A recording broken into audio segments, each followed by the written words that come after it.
Vodafone idea से जुड़ी हुई एक बड़ी खबर सामने आ रही है। वीडियो में आखिर तक बने रहिए, पूरी जानकारी देंगे। सरकार नहीं लेना चाहती वोडाफोन आइडिया पर नियंत्रण, प्रोमोटर्स के हाथ चली जाएगी कमान।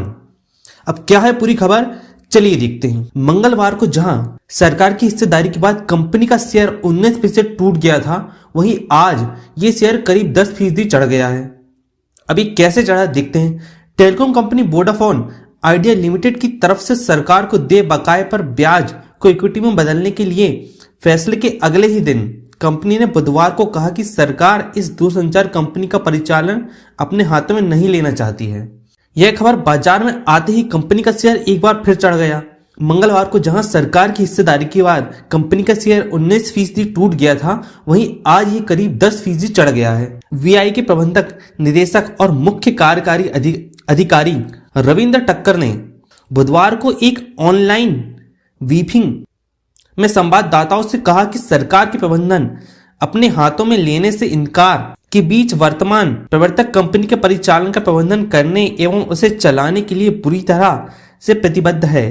टक्कर ने कहा कि सरकार द्वारा सिलसिलेवार पुनरुत्थानों की घोषणा से क्षेत्र में निवेशकों की चिंताओं को शांत करने में मदद मिली है।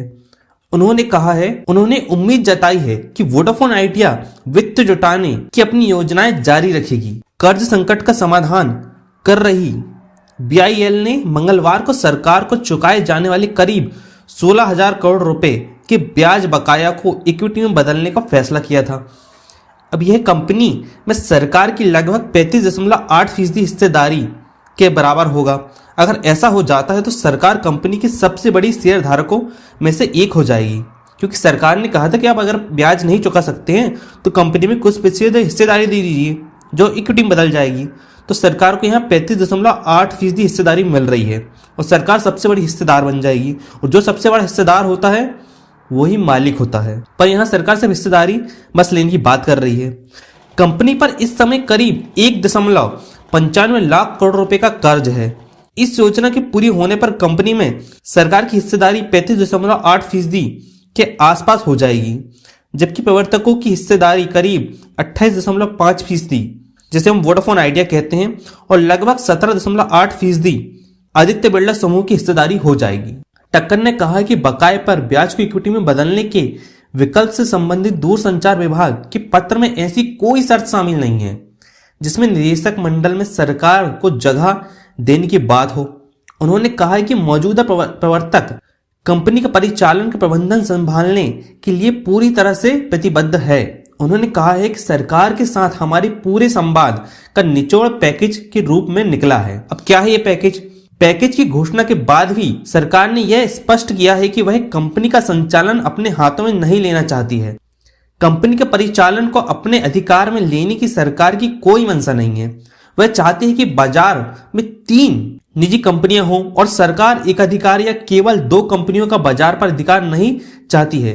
टक्कर ने कहा है कि सरकार ने यह स्पष्ट कर दिया है कि कंपनी के प्रवर्तक ही उसे चलाएं और आगे ले जाएं। उन्होंने कहा है कि आने वाले महीनों में पूरी प्रक्रिया संपन्न होने की उम्मीद है।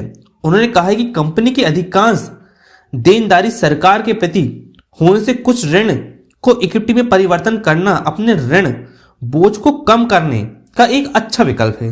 टक्कर ने कहा है कि प्रवर्तकों ने मौजूदा शेयरधारक समझौते में संशोधन करने और निदेशकों की नियुक्ति तथा कुछ प्रमुख पदों पर अधिकारियों की नियुक्ति सहित अपने मौजूदा शासन अधिकारों को बनाए रखने के उद्देश्य से न्यूनतम योग्यता सीमा को 21% से घटाकर 13% करने की पारस्परिक रूप से सहमति व्यक्त की है।